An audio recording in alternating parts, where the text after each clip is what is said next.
créé le groupe Succès. Père son âme, l'ancien producteur de garagiste, Zokora Simplice. Oui, Zokora Simplice qui disait ne créez pas le groupe Succès 2000, mais dites Succès. Et étant leader du groupe Succès, le prénom c'est Samuel. Nous, je l'ai abrégé Samy du groupe Succès. Donc c'est ce qui est devenu aujourd'hui Samy Succès. Et ça, il faut que ces Ivoiriens la retiennent, ça. Je n'appartiens à aucun parti. S'ils savaient qu'un jour on doit m'arrêter pour le fait de critiquer les faits de société, qu'on vienne m'arrêter.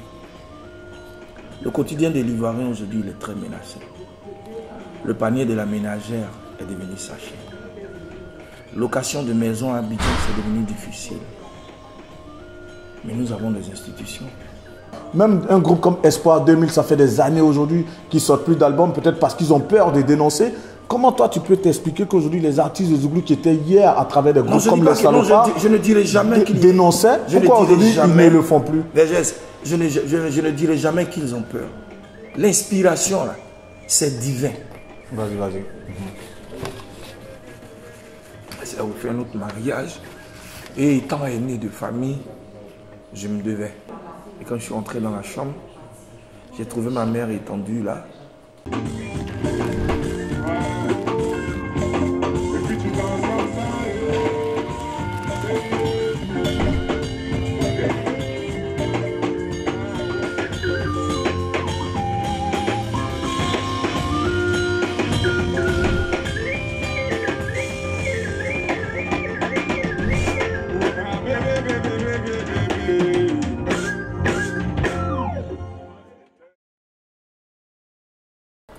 Samy Succès, ce sont des belles productions musicales qui le mettent aujourd'hui au firmament de la musique Zouglou en Côte d'Ivoire. Mais Samy Succès, c'est surtout aussi cette profondeur spirituelle et surtout ce vécu. C'est ce dont on va parler le temps de cette interview qui nous accorde aujourd'hui à Nantes. Nous sommes le 19 mai, je crois, 19 mai 2024. Samy, tu es à Nantes pour un spectacle? Oui, je suis là pour un spectacle. Rendre hommage à ma communauté, à la communauté ivoirienne. Voilà. En tout cas, merci de nous rendre visite.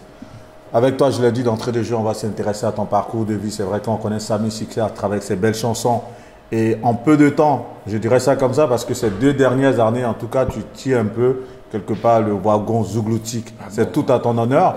Mais ce qui va nous intéresser, ce qui va forcément intéresser les personnes qui ont suivi cette interview, c'est ton parcours de vie. Si tu dois synthétiser ton parcours de vie, tu dirais quoi? Ben écoute, d'entrée de jeu, je peux parler d'une fierté. Tenant compte des obstacles, tenant compte de ce que j'ai traversé de là, d'où je suis venu à là où je suis, je me dis que Dieu a vraiment, il a eu sa main dans ma vie. Voilà, et le résumé, la conclu de ce que je fais, de là d'où je suis venu, ce que j'ai fait, je peux dire que oui, il suffit seulement de forger avec la prière, avec le conduit spirituel, et on atteint son objectif. Voilà. Je m'allais de manière thématique. Hein. Tu nais où, tu grandis où? Et comment ça se passe ton enfance? Ben, je suis né à Abidjan le 11 février 1914, à Bobo, à 12h45. Wow. Mon père, à l'époque, était commissaire de la police économique et financière. Et puis en 1997, la mort m'a frappé. Mon père décède. Quelques années plus tard, après le divorce de mon père et ma mère, il décède. Je me retrouve à Gagnois, où j'ai eu 3 années juridiques. J'étais assistant clerc, huissier de justice au tribunal de Gagnois. En 2000, j'ai quitté Gagnois pour San Pedro, d'où je suis allé me chercher. Tu connais, hein? On n'a pas besoin de cacher. Excusez un peu mon insolence, tenant compte du jargon de la rue dans lequel je m'exprime. Mais quand tu n'as plus de papa, tu es obligé de faire avec, hein, avec le milieu dans lequel tu officies. Donc les gouvernements, bataille de par-ci, par-là, jusqu'à ce que je puisse donner au moins une raison à ma personne. C'est-à-dire que les gouvernements ont lancé ça pendant plus de 22 ans, puis un matin, Dieu a décidé de mon temps. Voilà. C'est de là que je sais, tout est venu. C'est vrai que tu as résumé les choses et c'est allé tellement vite, mais moi j'ai envie qu'on aille pas à pas. D'accord, sur ta discours. Tu es né à Bobo en 1974, le 11 février. Moi, je suis né le 11 janvier.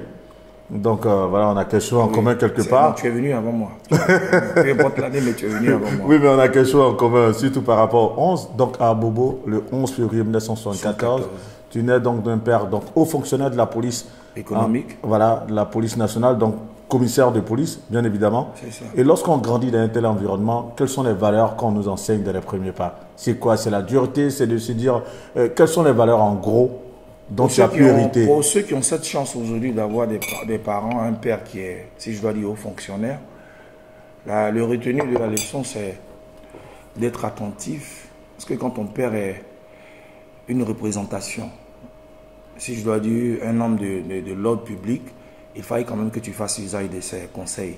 Tu dois être exemplaire, tu dois donner l'exemple, tu dois être éducatif, si je dois dire. Tu dois être celui qui ne doit pas poser des actes négatifs. Parce que ton père, chaque jour que Dieu fait, il traque des gens. Mais la raison pour laquelle il traque ces gens, c'est parce que ces gens-là ne sont pas dans le droit chemin. Et quand il y a issu de, si tu es une créativité, si je dois dire, tu es un enfant de cette personne qui est censé donner l'exemple, il faille que toi-même tu sois un exemple. Tu vois.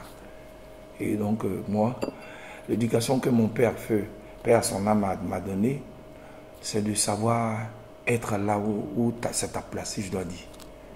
De vivre selon ses moyens, de ne pas vivre, de vivre sans complexe, de ne pas mettre une différence de rang social. Les actes posés de façon négative qui peuvent te porter demain préjudice, de ne pas vivre dans ces actes, de ne pas poser ces actes-là. Et surtout, mon père m'a enseigné pour dire, s'il y a lieu que demain tu sois quelqu'un de plus tranquille, ta liberté, c'est ton indépendance financière. Il faut savoir économiser, il faut savoir respecter autrui, même quand il est fou. Voilà un peu. Comment il s'appelait, mon papa? Seri Gozo Eli. Seri Gozo Eli. Donc c'était le commissaire Gozo. Seri Gozo Eli était le commissaire Seri Gozo Eli à la police économique et financière. Parfait. Oui. Et quand tu es né à Bobo, c'est à Bobo, tu es allé à l'école ou tu es allé à l'école dans quelle commune? Oui, j'ai fait à Bobo. On a d'abord fait le plateau d'Ocuy. Ok. On a fait l'Arc-en-Ciel. On était en face de l'école Arc-en-Ciel, mais j'ai fréquenté dans une des écoles qui était l'une des écoles la plus réputée, qui nous a donné un droit chemin, Institut Sacré-Cœur d'Adjamé, qui était derrière la gare nord d'Adjamé. Et pour salutations au passage, si je dois dire n'importe quoi, vas-y. Mais pour cette école-là, elle a été une école éducative. Elle nous a appris à respecter la voie spirituelle. Elle nous a appris à être éduqués, si je dois dire, à savoir faire la différence. Et surtout, à être humain. Voilà. Donc à Sacré-Cœur, vous êtes quoi? On va dire la confession religieuse là-bas, c'est en tant que catholique. Donc tu grandis un peu, on va dire, dans des valeurs catholiques. Catholique, oui. Vous faisiez un peu, enfin, tout le parcours d'un garçon pour catholique. Tous ceux qui ont été des enfants qui ont fait des écoles catholiques, les membres d'Abangourou, Sainte-Foy d'Abobo et autres, le conduit là, c'est la crainte. C'est la crainte et puis c'est l'éducation biblique. Il faut savoir tout de suite que ce que l'Éternel des armées n'a à déplorer, si je dois dire, si tu n'empruntes pas le chemin spirituel, en aucun cas tu ne peux faire la fierté de la Bible. Et ça nous a permis à avoir une éducation plus, si je dois dire, plus positive. Je vais parler terre à terre. Vergès, faire du mal à ton prochain n'a jamais été bon. Mépriser ton prochain n'a jamais été bon. Comprendre le comportement de ton prochain est une éducation. Là, tu nous as décliné 3 valeurs religieuses là. Aimer son prochain comme soi-même, ne pas juger, et puis il y a une autre valeur que tu as déclinée là. Savoir donner. C'est ça. Savoir donner. Et encore plus grave, je vais aller plus loin, toute vantardise mise à part, savoir partager. C'est très important. Ne jamais regarder le rang social de quel tu es pour faire une différence.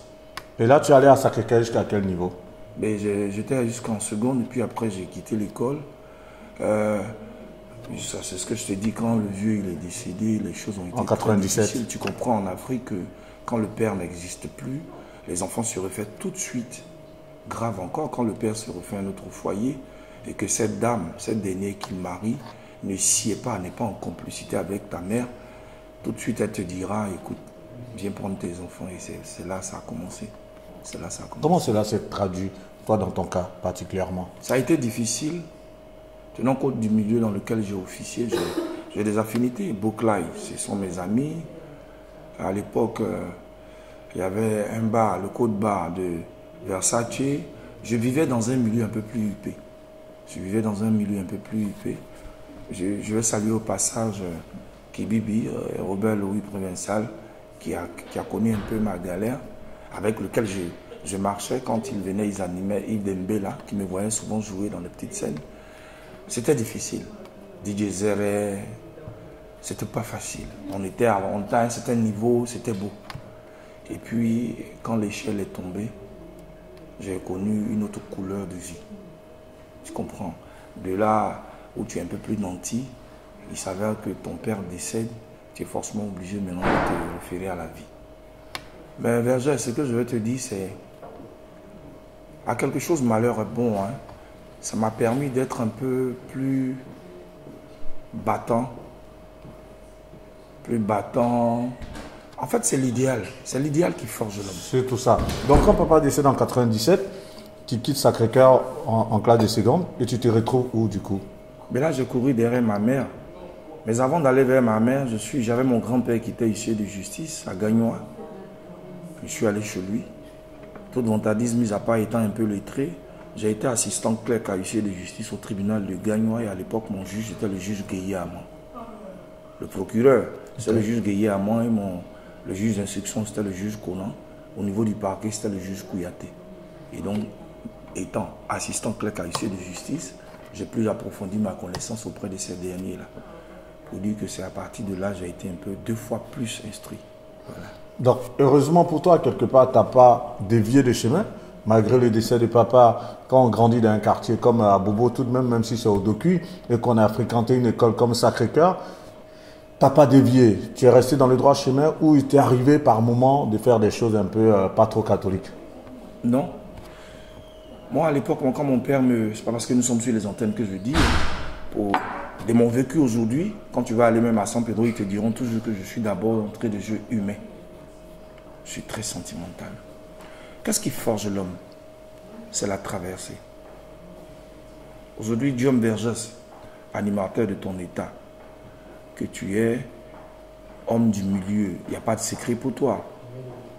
Ce qui doit te mettre en mal, ne le fais pas à autrui. C'est une leçon de vie. Quelquefois, tu es dans nos difficultés, puis tu te dis, mais pourquoi?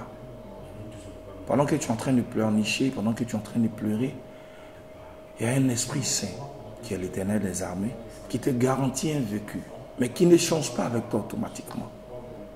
Et quand le moment est donné, qui te permet de devenir quelqu'un, voire même, tenant compte du milieu dans lequel tu officies, de te permettre d'exceller. Quand tu as une assise, tu ne dois pas oublier ton passé. C'est clair. Justement, pour parler de passé, lorsque tu as gagné, que tu es clerc de justice, après, qu'est-ce qui fait que tu arrêtes, on va dire, ce cursus professionnel? Le 13 novembre 2000, ma mère a été opérée à San Pedro. Je n'avais pas voulu parler de ça. Vas-y, c'est ce que moi j'ai envie de savoir. Je n'avais pas voulu parler de ça. Elle a fait une fausse couche. L'enfant n'est pas... Ton petit frère n'est pas sorti. Et lors de l'opération, il y a eu un dé. Mais là, tu vas un peu plus vite, hein, Vergès. Il y a eu un dé qui est resté dans sa vessie urinaire lors de l'opération et puis ça a eu une percée. Ma mère s'appelle Dizo Boudier Clara. C'est ma mère qu'on a vue au Palais de la Culture. Et je vais présenter toutes mes excuses à toutes les femmes de Côte d'Ivoire à tous les moments. Et pour ses besoins, elle faisait tout sur elle. Voilà. J'étais à Babré, à Gagnois, je me débrouillais avec mon grand-père, comme je te l'ai dit. En tant que clerc de Parce justice, que mon petit frère, Bozo Junior, qui est en ce moment à Abidjan, qui travaille à Groupe Casse, je me dis, mais si tu ne vas pas à San Pedro, on va mourir. Tu vois? Après qu'elle et mon père se soient séparés de parce que tu sais, en 97. voilà, elle s'est refait un autre mariage. Désolé.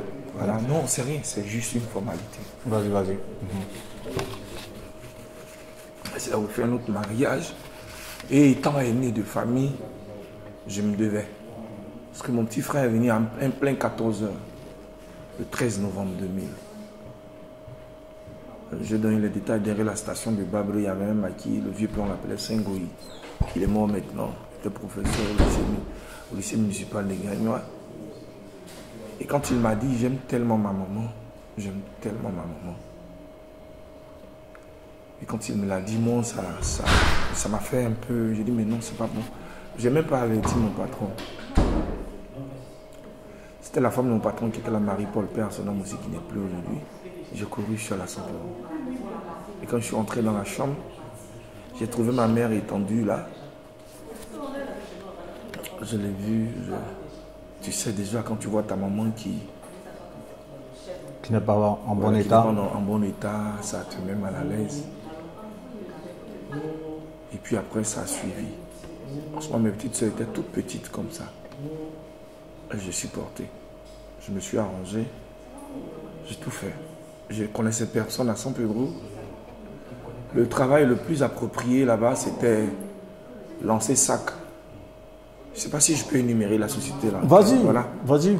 Lancer sac et quand j'ai vu que les choses étaient un peu plus difficiles, j'étais obligé de postuler devant une société de cacao qu'on appelait SACO. C'est ça, ouais. Voilà, là j'étais là et quand on me prenait, après que j'ai fini de lancer le sac, c'est le revenu de ma journée là qui me permettait de compenser les dépenses de ma mère jusqu'à ce qu'elle puisse guérir, tu vois. Donc la motivation, c'est parce que ma mère était dans un état pas possible. Et il fallait que je laisse tout tomber pour la suivi de ma mère. Voilà.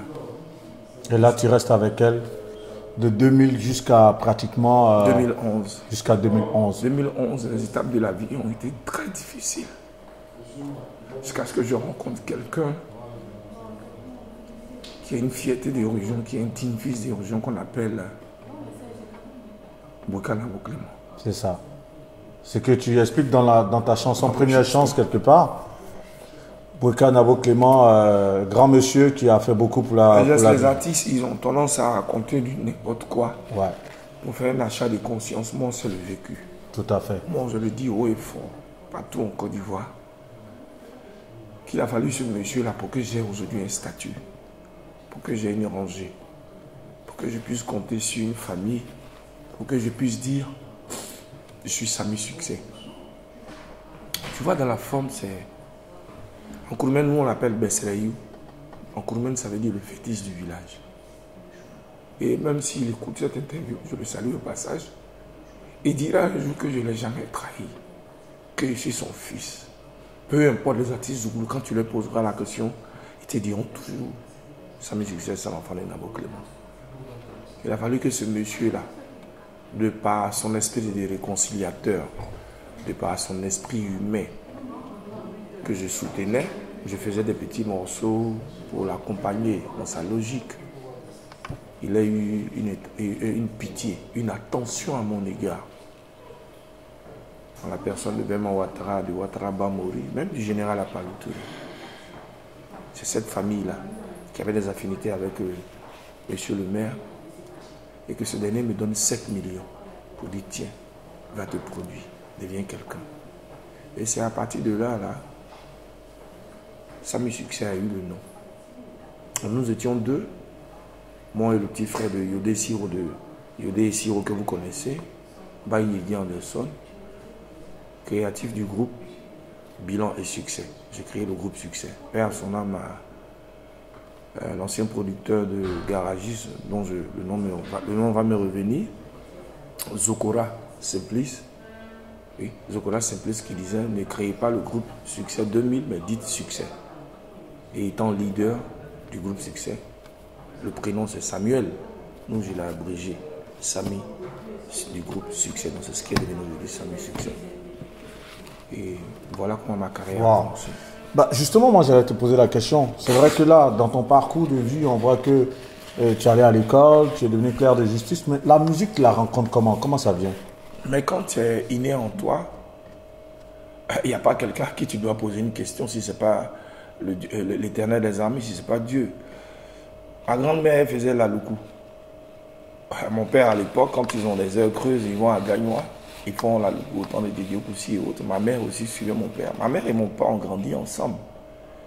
Mais dans le folklore de Guibérois, précisément, moi je suis précisément de Guibérois, mais c'est Gagnois qui officie en fait de tout, tenant compte de toutes les régions de... Tout à fait. Voilà. Et ma grand-mère, quelquefois, quand elle nous envoie au champ, Asia Lévewa, quand je lui dis ça, même blé bitignon, blé boudé, tout ça, Asia Lévewa, elle me prenait en tant que petit-fils. Parce que je suis le premier fils de l'enfant unique de ma grand-mère. Tu vois. Et donc, la loukoula était devenue une culture. Et c'est là tout est venu. Ah, donc tu as été quelque part, on va dire, tu as été bercé un peu, on va dire, dans cette culture musicale folklorique BT. Oui. Et c'est ce qui après, c'est ce qui transcende forcément dans tes chansons. Quand on te voit chanter, tu vois, il y a cette émotion vive, c'est comme un peu, comme vraiment à l'origine, c'est-à-dire comme si tu pleurais quelque part. J'ai jamais pensé que j'allais être là. Dieu, tout ce que nous donnons à nos enfants, que tu es menuisier, l'enseignement que nous portons à nos enfants, là, il y a une seule chose qui peut te rendre certain, qui peut t'emmener à être certain, c'est l'enseignement. Mais ce que Dieu fait après, tu ne sauras pas. Amen. Tu vois, à Abidjan, les gens me traitent d'agricole, j'aime ça. J'aime ça parce que d'autant dirait que mon zoulou il est différent des autres. J'aime ça. Mais l'expression, le résumé de tes expressions, là, c'est ce qui doit t'intéresser. Tout à fait. Tu comprends? Et puis après, l'état dans lequel tu officies, les scènes, ça accompagne, ça va avec. Non, mais c'est clair que, en tout cas, ta tenue scénique, l'expression musicale, enfin, tout ce que tu peux transcender sur une scène, ça plaît tellement, ça reste ton identité. Et ça, c'est quelque chose que tu dois t'approprier parce que ça, c'est du Samy.